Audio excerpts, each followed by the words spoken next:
Dankie julle. Een van die beste maaltye wat ek ooit gehad het was by Protégé in Franschhoek by Le Quartier Français. En sy was toe die chef daar. So sy is ongelooflik. Jace het Pouse Pepper begin 2 jaar terug, 3 jaar terug. 2,5 jaar. 2,5 jaar terug in Stellenbosch in die ou poskantoorgebou op die hoek van Kleinstraat in Stellenbosch. Dis 'n beautiful gebou en Jace se kookkuns is verfynd, vars, eenvoudig, maar flippend lekker in 'n beautiful spasie.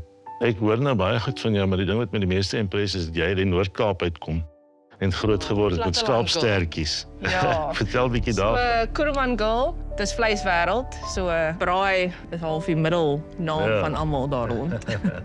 En waar het jy verlief geraak op kos? Dit kom maar van kindsbeen af. Ek onthou op skool ook, ek het altyd gaan kyk wat ander mense in hulle lunchboxes het. Dit was vir my so interessant wat hulle mamma vir hulle gepak het. So Jace, wat is onder jou hoed? Ek het probeer iets skep wat weer eens teruggaan na die Noord-Kaap. Vleis gebraai met 'n Asian twist. So. Yes. Hulle is stom geslaan.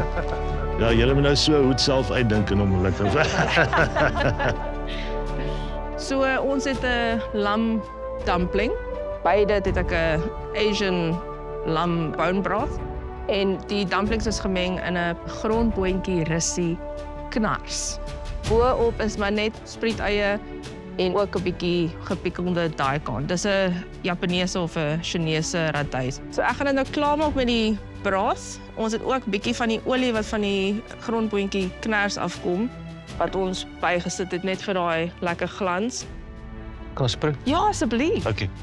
Mens breek hom nie soos Bertus nie, mens sit hom nie. Jy sit hom van heel in. So Jace se styl van kos is baie fyn. Daar's baie mooi goedjies, jy weet, blaartjies en garnishes en blommetjies. Dit's 'n groot mond vol gewees. Soos om Jorie gesê het, man, is lekker. So ja, die uitdaging is teen om met hierdie stompie vingers sulke verfynde goedjies gaan moet doen. Wat lekker is julle is hierso is natuurlike teksture soos daikon, die grondboontjies, die bros en die deeg wat almal saamwerk om 'n mondvol tekstuur te maak. En dit word natuurlik gekomplementeer met goeie smake en baie goeie seasoning. So die dis word reg lewendig as jy dit eet. En dit is so belangrik met so 'n klein verfynde gereg. Op die stasies sal daar vir elke span 'n gereg wees om te proe. So elke element van Jace se gereg moet jy so akkuraat as moontlik vertolk in haar casual fine dining styl. Maar hier is die kinkel.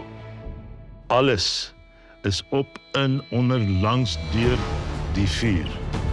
Alles. Jace is baie gaaf. Sy het vele resepte saamgebring om dit makliker te maak. Baie dankie.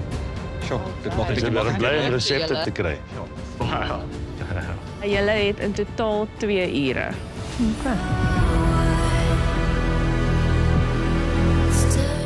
Trots geborg deur Toyota.